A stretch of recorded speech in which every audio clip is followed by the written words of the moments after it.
नमस्कार, पेरिसाइक्लिक प्रतिक्रियाओं और कार्बनिक प्रकाश रसायन पर पाठ्यक्रम में आपका स्वागत है। यह मॉड्यूल 3 है। हम इस विशेष मॉड्यूल में इलेक्ट्रोसाइक्लिक प्रतिक्रियाओं के परिचय और विभिन्न पद्धतियों का उपयोग करके वुडवर्ड-हॉफमैन नियमों की व्युत्पत्ति पर विचार करेंगे। अब इलेक्ट्रोसाइक्लिक प्रतिक्रिया क्या है?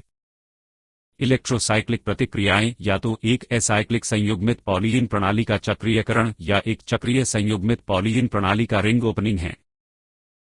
रिंग समापन प्रतिक्रिया यदि आप एक एसाइक्लिक संयुग्मित प्रणाली के लिए विचार करते हैं, तो टर्मिनल कार्बन पाई बॉन्ड के एक साथ पुनर्गठन के साथ सिग्मा बॉन्ड बनाने के लिए इंटरैक्ट करता है। इसमें 4n इलेक्ट्रॉनों या 4n+2 इलेक्ट्रॉनों के साथ एक चक्रीय ट्रांजिशन अवस्था शामिल है। आइए हम विद्युत चक्रीय प्रतिक्रिया के इन दो सामान्य उदाहरणों पर विचार करें। पहला उदाहरण ब्यूटाडाइन से साइक्लोब्यूटीन का रिंग क्लोजिंग है। यही मेरा यह कहने से मतलब है कि अंतिम कार्बन एक दूसरे के साथ इंटरैक्ट कर रहे हैं। इस विशेष सिग्मा बंधन को बनाने के लिए कार्बन संख्या 1 और कार्बन संख्या 4 को एक साथ करीब आना होगा। तो यह एक प्रतिक्रिया है जिसमें 4 पाई इलेक्ट्रॉन आगे की दिशा में या विपरीत दिशा में शामिल हैं। यदि आप विचार करते हैं तो यह 2 पाई इलेक्ट्रॉनों और 2 सिग्मा इलेक्ट्रॉनों पर विचार करता है। तो कुल मिलाकर प्रतिक्रिया को घुमावदार तीरों द्वारा दर्शाया जा सकता है जो यहाँ दिखाया गया है। तो चालो આપણે આ એક ઉદાહરણ સાથે કરીએ। यह कार्बन संख्या 1 इस विशेष बंधन के एक साथ प्रवास के साथ रिंग को बंद करने में कार्बन संख्या 4 के साथ इंटरैक्ट करने जा रहा है ताकि इस पाई बंधन को यहां दिया जा सके। दूसरी ओर यदि आप रिवर्स रिएक्शन पर विचार करते हैं, जो कि इलेक्ट्रोसाइक्लिक रिंग ओपनिंग रिएक्शन है, तो यह कार्बन कार्बन सिग्मा बॉन्ड टूट रहा है और यह इस पाई बॉन्ड की पुनर्व्यवस्था को 2 पाई सिस्टम देने के लिए देता है जो बाईं ओर दिखाए गए हैं। इसी तरह एक साइक्लोहेक्साट्राइजीन कार्बन संख्या 1 और कार्बन संख्या 6 के मामले में उन्हें उत्पाद के रूप में साइक्लोहेक्सा 1,3 डाइन देने के लिए पाई बंधन के एक साथ पुनर्गठन के साथ सिग्मा बंधन बनाते हुए एक दूसरे के साथ इंटरैक्ट करना होता है। विपरीत दिशा में यदि आप जाना चाहते हैं तो आप हेक्साट्राइजीन अणु देने के लिए पाई बंधन के पुनर्गठन के साथ इस कार्बन कार्बन सिग्मा बंधन को तोड़ सकते हैं। तो ब्यूटाडाइन को साइक्लोब्यूटीन में जाने वाली इलेक्ट्रोसाइक्लिक प्रतिक्रियाओं को एक विदेशी इलेक्ट्रॉन प्रणाली के रूप में माना जाएगा क्योंकि 4n 1 के बराबर है। 4 इलेक्ट्रॉन आगे की दिशा के साथ साथ विपरीत दिशा में भी शामिल होते हैं। आगे की दिशा में यह 4 पाई इलेक्ट्रॉन है। विपरीत दिशा में यह 2 पाई और 2 सिग्मा इलेक्ट्रॉन है। यदि हम हेक्साट्राइजीन इकाई पर विचार करते हैं तो हेक्साट्राइजीन इकाई में साइक्लाइजेशन में 6 पाई इलेक्ट्रॉन शामिल होते हैं, यानी 4n-2n 1 के बराबर होता है। विपरीत दिशा में यह 2 सिग्मा इलेक्ट्रॉन और 4 पाई इलेक्ट्रॉन होगा, 4-2 6, कुल मिलाकर 6 इलेक्ट्रॉन प्रणाली में शामिल हैं। तो कोई भी इलेक्ट्रोसाइक्लिक प्रतिक्रिया को 4n इलेक्ट्रॉन प्रणाली या 4n+2 इलेक्ट्रॉन प्रणाली से जुड़ी प्रतिक्रियाओं के रूप में वर्गीकृत कर सकता है। अब इससे पहले कि हम वुडवर्ड-हॉफमैन नियमों और इलेक्ट्रोसाइक्लिक प्रतिक्रिया के लिए इसकी व्युत्पत्तियों में जाएं, आइए हम रिंग क्लोजिंग और रिंग ओपनिंग रिएक्शन के विभिन्न तरीकों और बनाए जा रहे उत्पाद के स्टीरियोकेमिस्ट्री पर मोड के परिणाम पर विचार करें। अब हम साइक्लोब्यूटेन के रिंग ओपनिंग पर विचार करते हैं। यदि आप इस कार्बन कार्बन बंधन को तोड़ना चाहते हैं जो इस मोटी रेखा द्वारा इंगित किया गया है, तो वास्तव में इस कार्बन कार्बन बंधन को मोड़ने की आवश्यकता है जो लाल रंग में इंगित किया गया है। दूसरे शब्दों में इस बंधन को मोड़ना और इस बंधन को मोड़ना अनिवार्य रूप से इस कार्बन कार्बन बंधन को तोड़ देगा, जिसके परिणाम स्वरूप ब्यूटाडाइन अणु का निर्माण होगा। अब यदि आप इस कार्बन कार्बन बंधन को मोड़ना चाहते हैं जो लाल तीर में इंगित किए गए हैं, तो 2 विधियां हैं जिनके द्वारा कोई कर सकता है, 2 तरीके जिनके द्वारा कोई ऐसा कर सकता है। एक मोड उन्हें उसी दिशा में मोड़ रहा है जैसे तीर दिखाता है। यह कार्बन कार्बन बंधन घड़ी की दिशा में मुड़ जाता है। इसी तरह यह कार्बन कार्बन बंधन भी घड़ी की दिशा में मुड़ जाता है। तो इस प्रकार की ट्विस्टिंग, जहां ट्विस्टिंग गति एक ही दिशा में होती है, को रिंग ओपनिंग रिएक्शन का कॉनरोटेटरी मोड कहा जाता है। अब उत्पाद के स्टीरियोकेमिस्ट्री पर रिंग ओपनिंग रिएक्शन के कॉनरोटेटरी मोड का परिणाम देखें। यह एक 3,4 डाइमिथाइल सिस डाइमिथाइल साइक्लोब्यूटीन प्रारंभिक सामग्री है। दोनों मिथाइल समूह एक दूसरे के संबंध में सिस हैं। दोनों हाइड्रोजन भी ऐसे ही हैं। इस विशेष दिशा में इन 2 कार्बन कार्बन बंधनों की मुड़ती गति मिथाइल समूह को पाई ढांचे के अंदर लाएगी और यह मिथाइल समूह पाई ढांचे के बाहर होगा। साथ ही यह हाइड्रोजन बाहर चला जाएगा और यह हाइड्रोजन अंदर आ जाएगा। तो इसके परिणाम स्वरूप Ze का गठन होगा। यह इस दोहरे बंधन के स्टीरियोकेमिस्ट्री का Z आइसोमर है, जबकि इस दोहरे बंधन का स्टीरियोकेमिस्ट्री E है। तो आपको उत्पाद के रूप में डाइमिथाइल ब्यूटाडाइन का Ze आइसोमर मिलता है। यदि आप ट्रांस आइसोमर लेते हैं और रिंग ओपनिंग रिएक्शन के समान कॉन रोटेटरी मोड करते हैं, तो ट्विस्टिंग मोशन मिथाइल समूह को यहां अंदर लाएगा। इसी तरह मुड़ने की गति भी मिथाइल समूह को यहां लाएगी। और घड़ी की दिशा में रिंग खोलने का यह विशेष कॉन रोटेटरी मोड अनिवार्य रूप से इन दो मिथाइल समूहों को Z रूप में एक दूसरे के करीब लाता है। यह भी हो सकता है कि मुड़ने की गति घड़ी के विपरीत दिशा में हो सकती है। घूर्णन गति होने के लिए केवल इतना आवश्यक है कि मुड़ने की गति एक ही दिशा में होनी चाहिए। यह या तो घड़ी की दिशा में हो सकता है जैसा कि शीर्ष मामले में, या घड़ी की विपरीत दिशा में जैसा कि यहां निचले मामले में होता है। तो इस विशेष मामले में घूर्णन गति इस मिथाइल को बाहर और इस हाइड्रोजन को अंदर और इस मिथाइल को बाहर और इस हाइड्रोजन को अंदर लाएगी। तो हम उत्पाद के ई आइसोमर के साथ समाप्त होते हैं। तो आप यहां देख सकते हैं, ये प्रतिक्रियाएं अत्यधिक स्टीरियो स्पेसिफिक हैं। जो उत्पाद बनता है उसका स्टीरियो केमिस्ट्री तंत्र पर निर्भर करता है, चाहे वह डिसरोटेटरी हो या कॉनरोटेटरी मोड। और इस विशेष मामले में स्टीरियो आइसोमर जो Z आइसोमर गठन के लिए जिम्मेदार है, ट्रांस है। और घूर्णन गति में घड़ी की दिशा में या घड़ी की विपरीत दिशा में घूर्णन के मोड के आधार पर आप या तो Z आइसोमर या ई आइसोमर के साथ समाप्त हो सकते हैं।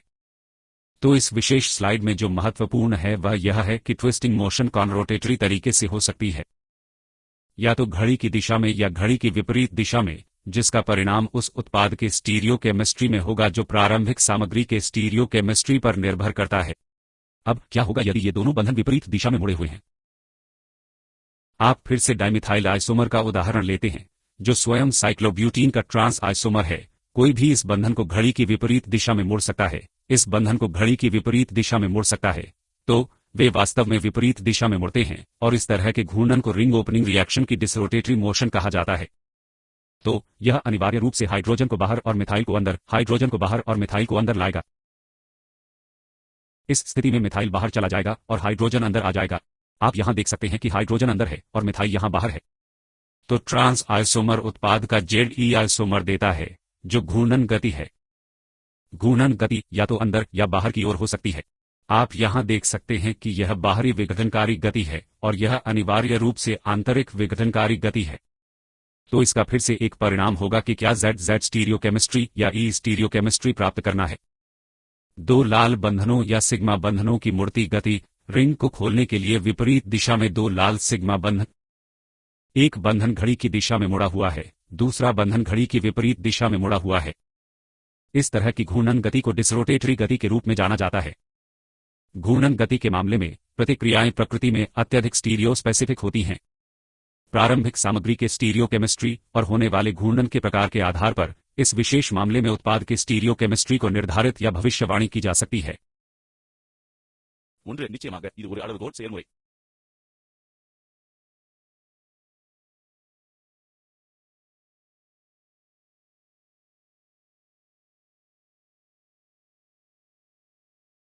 हम इलेक्ट्रोसाइक्लिक प्रतिक्रिया के लिए फ्रंटियर ऑर्बिटल विधि से शुरुआत करेंगे। अब यदि हम ब्यूटाडाइन के फ्रंटियर ऑर्बिटल को साइक्लोब्यूटीन के लिए एक रिंग क्लोजिंग प्रतिक्रिया से गुजरने पर विचार करते हैं। ब्यूटाडाइन का सीमांत ऑर्बिटल अनिवार्य रूप से दूसरे आणविक ऑर्बिटल का psi2 या pi2 है, जिसमें एक नोड है जो अणु के केंद्र में है। उदाहरण के लिए यह नोडल बिंदु है। घूर्णन प्रक्रिया में दो खंडों को अनिवार्य रूप से एक साथ लाया जाता है, अर्थात शीर्ष पर यह विशेष खंड और नीचे यह विशेष खंड। और घूर्णन गति के दौरान परस्पर क्रिया करने वाले लोब इस दिशा में अंदर की ओर मुड़ते हैं और इस दिशा में अंदर की ओर मुड़ते हैं, दोनों घड़ी की दिशा में हैं, इसलिए यह घूर्णन प्रक्रिया है। ऑर्बिटल खंड कार्बन 1 पर शीर्ष खंड और कार्बन 4 पर निचला खंड एक बंधन बनाने में एक साथ करीब आएंगे, और यह ट्रांजिशन अवस्था में है। एक बंधन प्रकार की अंतःक्रिया होती है। तो एक अंतःक्रिया के बंधन प्रकार के परिणाम स्वरूप बंधन गठन वास्तव में साइक्लोब्यूटीन बनाने के लिए होता है।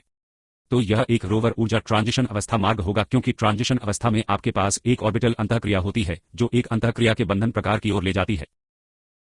एक ही अणु के विपरीत ब्यूटाडाइन अणु होमो वह है जो यहां दर्शाया गया है। और यदि आप घूर्णन विरोधी गति करते हैं तो यह घड़ी की दिशा में घूर्णन होगा और यह विपरीत दिशा में घड़ी की विपरीत दिशा में घूर्णन होगा। तो यह कार्बन संख्या 1 के शीर्ष खंड और कार्बन संख्या 4 के शीर्ष खंड को एक साथ करीब लाएगा। तो ट्रांजिशन अवस्था में आप देख सकते हैं कि ये दोनों ऑर्बिटल खंड हैं जो परस्पर क्रिया करने वाले हैं। यह स्पष्ट रूप से एक एंटी बॉन्डिंग प्रकार की अंतःक्रिया है ट्रांजिशन अवस्था में, और जो अनिवार्य रूप से एंटी बॉन्डिंग गठन में परिणाम देगा। एंटी बॉन्डिंग ऑर्बिटल वही है जो बन रहा है। इसलिए ट्रांजिशन स्थिति, यदि आप उस पर विचार करते हैं जो एक बंधन प्रकार की इंटरेक्शन से गुजर रहा है और जो एंटी बॉन्डिंग प्रकार की इंटरेक्शन से गुजर रहा है, तो स्पष्ट रूप से जो एक बंधन प्रकार की इंटरेक्शन से गुजर रहा है वह अनुकूल होगा, यह कम ऊर्जा मार्ग होगा। तो इसके परिणाम स्वरूप हम कहते हैं कि यह विशेष प्रक्रिया, अर्थात ब्यूटाडाइन को साइक्लोब्यूटीन देने के लिए फिर से बंद करने के लिए एक घूर्णन प्रक्रिया से गुजरना थर्मल स्थिति के तहत एक अनुमत प्रक्रिया है। क्योंकि हम ब्यूटाडाइन के भू अवस्था आणविक ऑर्बिटल्स पर विचार कर रहे हैं, न कि ब्यूटाडाइन की उत्तेजित अवस्था आणविक ऑर्बिटल पर, इसलिए थर्मल स्थिति के तहत फ्रंटियर ऑर्बिटल पद्धति के अनुसार यह स्पष्ट है कि ब्यूटाडाइन एक घूर्णन रोधी प्रक्रिया से गुजर सकता है, और इस तरह की प्रक्रिया एक ट्रांजिशन अवस्था की ओर ले जाएगी जिसमें बंधन प्रकार की अंतःक्रिया शामिल होगी, और क्योंकि बंधन प्रकार की अंतःक्रिया में एंटी बंधन प्रकार की अंतःक्रिया की तुलना में कम ऊर्जा होगी, यह एक अनुमत प्रक्रिया है। तो थर्मल स्थिति के तहत सामान्य रूप से एक विदेशी इलेक्ट्रॉन प्रणाली रिंग बंद करने के साथ साथ रिंग खोलने की एक घूर्णन रोधी प्रक्रिया से गुजरेगी।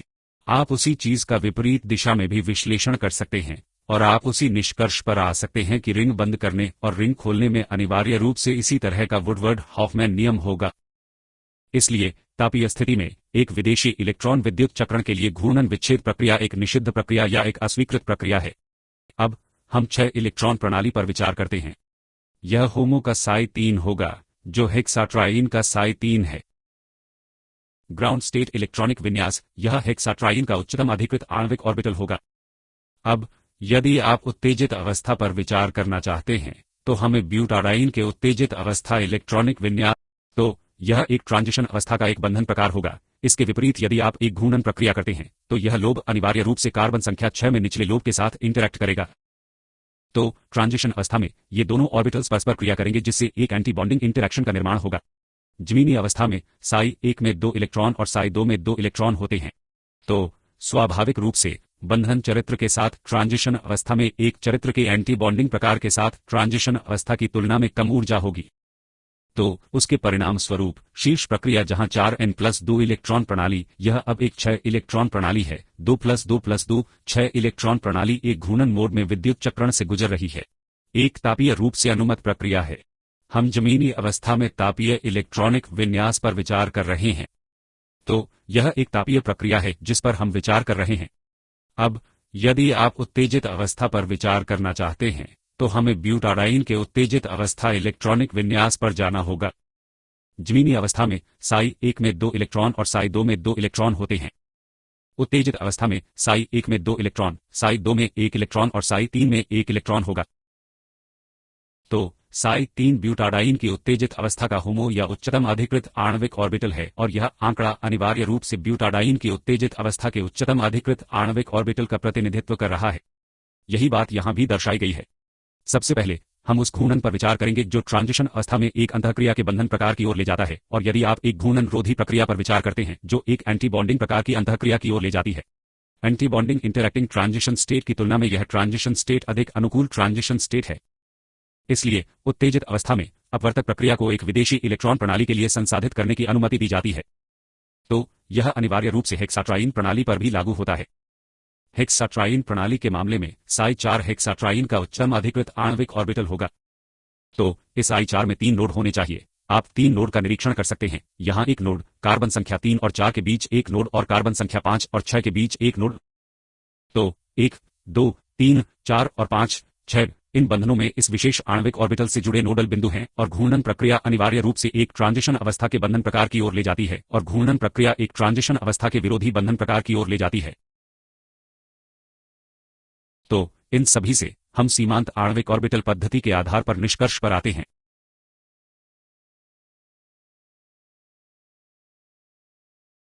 यदि यह एक घूर्णन प्रक्रिया है तो इसे फोटोकेमिकली अनुमति दी जाती है।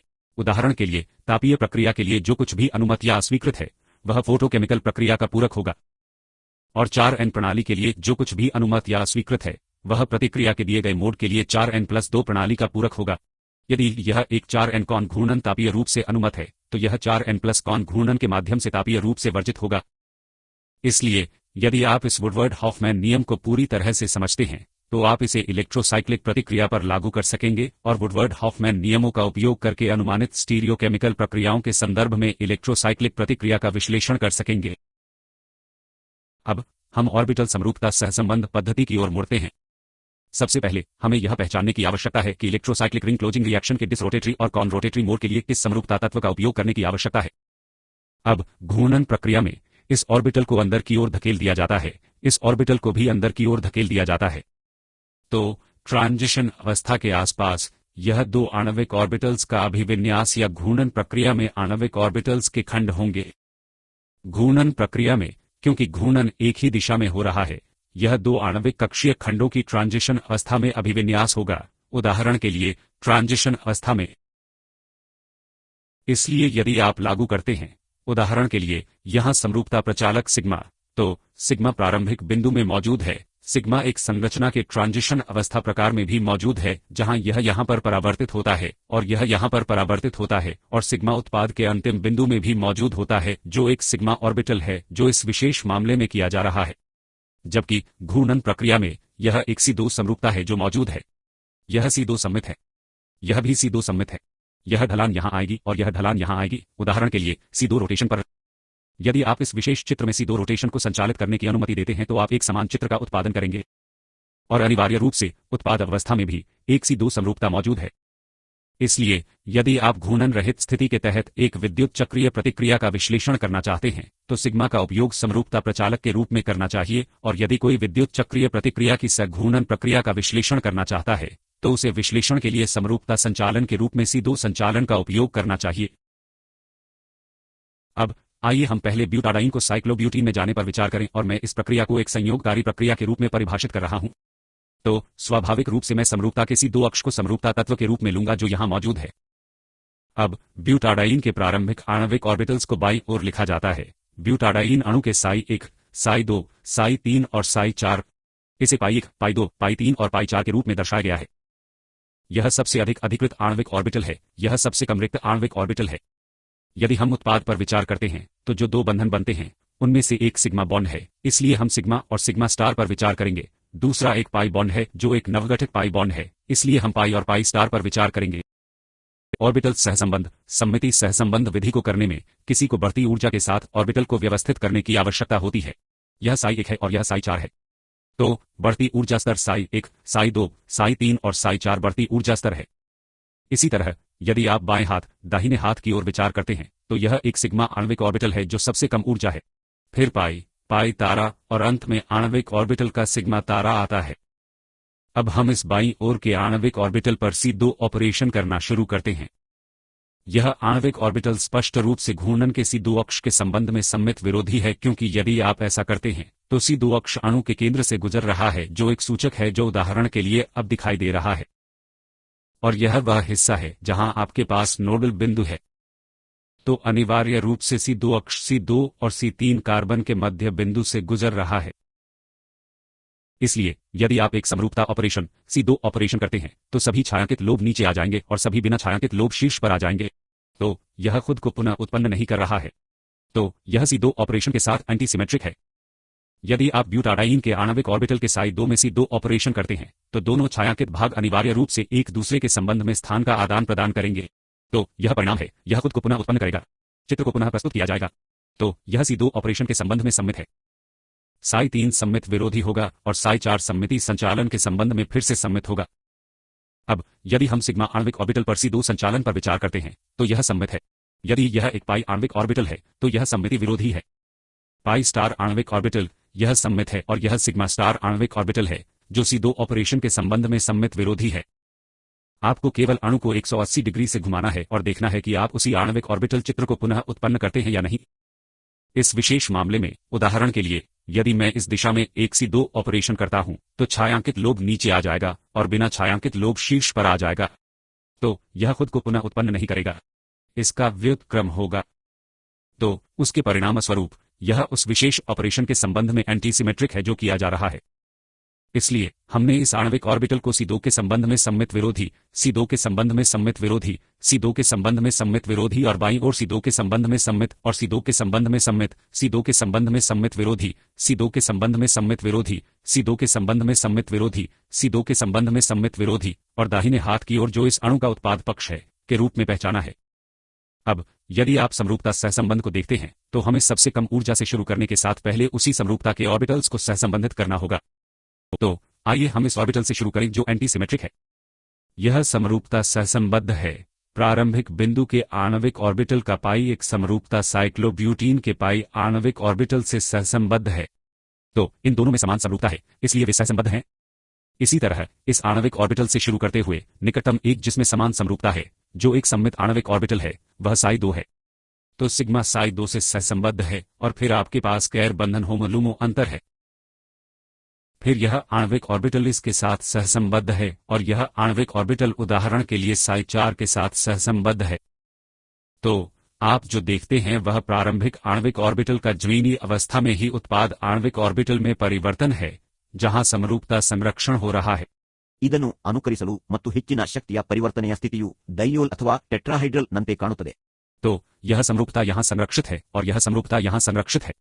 इसी तरह इस एंटी सिमेट्रिक को यहाँ एक एंटी सिमेट्रिक आणविक ऑर्बिटल के रूप में संरक्षित किया गया है और इस एंटी सिमेट्रिक को यहाँ संरक्षित किया गया है।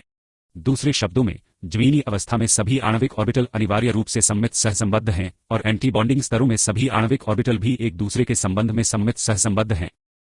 भरे हुए आणविक ऑर्बिटल और उत्पाद के अधूरे आणविक ऑर्बिटल के बीच कोई सममित संबंध नहीं है।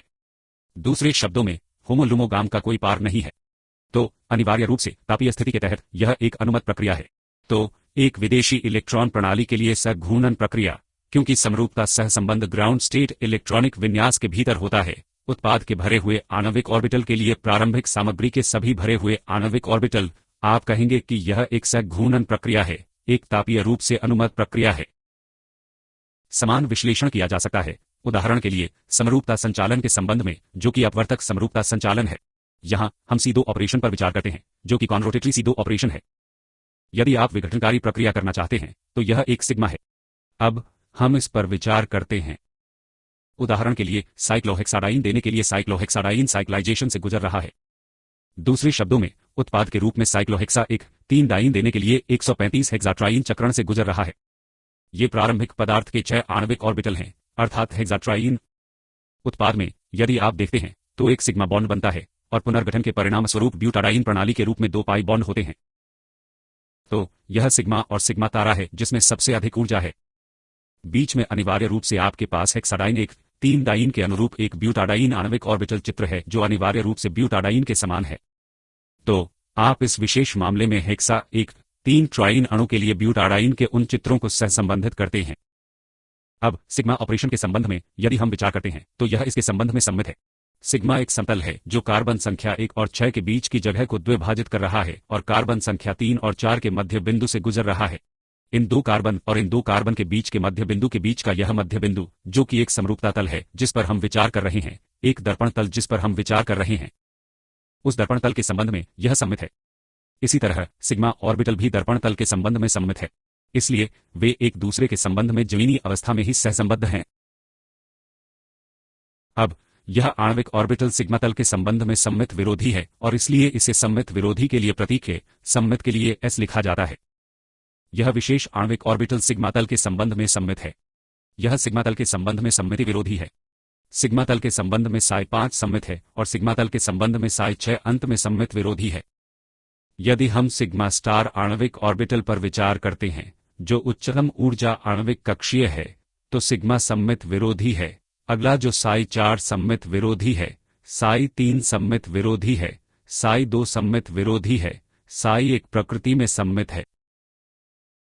अंत में हम पहले ही देख चुके हैं कि सिग्मा एक दूसरे के संबंध में सममित है। इस मामले में भी आप देखते हैं कि प्रारंभिक बिंदु के सभी भरे हुए आणविक ऑर्बिटल्स में समान समरूपता के साथ ऑर्बिटल परिवर्तन हो रहा है, जो फिर से उत्पाद के भरे हुए आणविक ऑर्बिटल्स हैं। तो ये दोनों सममित सहसंबद्ध हैं। 2 सममिति विरोधी समूह सममित सहसंबद्ध हैं। दूसरे शब्दों में एंटी बॉन्डिंग आणविक ऑर्बिटल के साथ भरे हुए आणविक ऑर्बिटल के बीच कोई सममित संबंध नहीं है। 2 उत्पाद चरण और प्रारंभिक सामग्री चरण के बीच होमोलुमो अंतर का कोई पार नहीं है। तो यह अभिक्रिया घूर्णन प्रक्रिया के तहत तापीय रूप से अनुमत प्रक्रिया है। तो एक 4n प्रणाली को घूर्णन प्रक्रिया के तहत तापीय रूप से अनुमति दी जाती है। एक 4n+2 प्रणाली को थर्मल स्थिति के तहत घूर्णन प्रक्रिया के तहत अनुमति दी जाती है। यह वह निष्कर्ष है जिस पर हम पहुंच रहे हैं। यदि आप फोटोकेमिकल स्थिति करना चाहते हैं तो आपको होमो-लुमो अंतराल के बीच की बाधा को पार करते हुए देखना होगा। दूसरे शब्दों में, समरूपता सहसंबंध ग्राउंड स्टेट इलेक्ट्रॉनिक कॉन्फ़िगरेशन और एक्साइटेड स्टेट इलेक्ट्रॉनिक कॉन्फ़िगरेशन के बीच होता है। इसे सहसंबद्ध करने के लिए एक भरा हुआ आणविक ऑर्बिटल होने के लिए इसे एक उत्तेजित अवस्था अणु होना चाहिए। तो ग्राउंड स्टेट मॉलिक्यूलर ऑर्बिटल अनिवार्य रूप से इस विशेष मामले में होमो-लुमो अंतर को पार करना है। इसे गैर पार नियम का उल्लंघन कहा जाता है। क्षमा करें, गैर पार नियम का उल्लंघन नहीं। यह अनिवार्य रूप से दो प्रणालियों के बीच होमो-लुमो अंतर को पार करना है और यह अनिवार्य रूप से ऑर्बिटल को भरे हुए आणविक ऑर्बिटल के साथ एक खाली आणविक ऑर्बिटल या विरोधी बंधन आणविक ऑर्बिटल से सहसंबंधित करने का कारण बन रहा है। लेकिन अगर यह एक फोटोकेमिकल रूप से उत्तेजित अवस्था है तो यह एक भरा हुआ आणविक ऑर्बिटल होगा। तो सहसंबंध केवल फोटोकेमिकल स्थिति में ही हो सकता है। तो सिग्मा ऑपरेशन अनिवार्य रूप से आणविक ऑर्बिटल्स के समरूपता गुणों की पहचान करता है और समरूपता सहसंबंध विधि आपको बताती है कि यह प्रतिक्रिया केवल फोटोकेमिकल स्थिति के तहत हो सकती है। हेक्साट्राईन प्रणाली के मामले में फिर से वही अवलोकन किया जाता है।